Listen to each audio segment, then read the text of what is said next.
الرحيم. احنا النهارده هنعمل كفته. انا هعمل كفته وجنبها مكرونه كده مسلوقه. انا بعمل كفته الحاتي ما شاء الله بتبقى جميله، وهوريكم طريقتها. من اللحمه المفرومه مطلعه من الفريزر حالا. انا هحطه في الميكروويف قدامكم.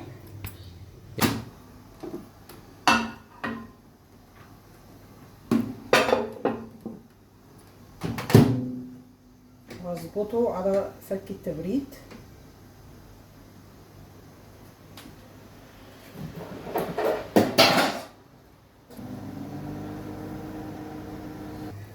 انا زي ما قلت لكم النهارده ان شاء الله هنعمل كفته. الكفته فكت اهيت في الميكروويف، حطيتها في الميكروويف فكت. هبدا احط عليها، انا بعصر عليها يعني البصل، يعني انا بعصر عليها ميه بصل، وبحط شويه بصل برده مبشور. يعني انا بحب احط عليها هي بصلايه كده صغيره بحب ابشرها. بحط بصل مبشور شويه بميته بحاجته. بحب احط شويه كزبره على بقدونس كده صغيرين برده بيطعموها لي. تمام. بحب احط معلقتين بقسماط.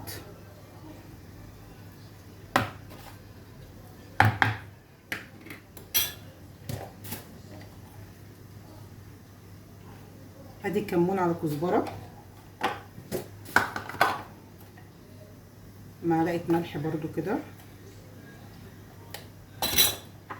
ادي فلفل اسود،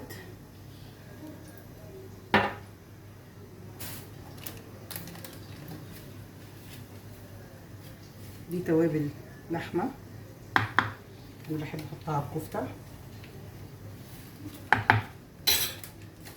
وطبعا لازم اقلب فيها كويس جدا، لازم اقلب كويس جدا في الكفته. وانا هسيب المعلقه، انا هقلب بايدي لان لازم ابرمها شويه، حوالي 10 دقايق تاخد وتدي معاكي. الكفته طبعا انا قعدت هرست فيها، يعني بقعد اخلطها كويس جدا بالحاجات اللي حطيتها عليها لغايه ما تبدا تدي معاكي نساير، تبقى بتطلع انسجه كده، الانسجه نفسها بتاعتها تبان. في الحاله دي لو الانسجه بانت، في الحاله دي بتبقى الكفته تمام كده معاكي، بتحطيها في التلاجة ربع ساعه تشمع بس، وبعد كده نطلع نصبحها. انا بصبحها يا جماعه، ممكن على ايد معلقه، على ايد شوكه، زي ما انتوا عايزين، ماشي. وبحبها كبيره يعني. دي ابسط طريقه اصلا للكفته، وبتبقى طعمه مسكره، وبتحس بطعم اللحمه فيها، بتبقى الحاجه فيها اللحم، طعم اللحمه فيها بطعم الكفته كده. في ناس بتحط بيض، في بيكنج باودر، في حاجات طرق كتيره جدا. انا جربت كل دول، بس بحب الطريقه البسيطه دي لانها فعلا بتبين لي طعم الكفته.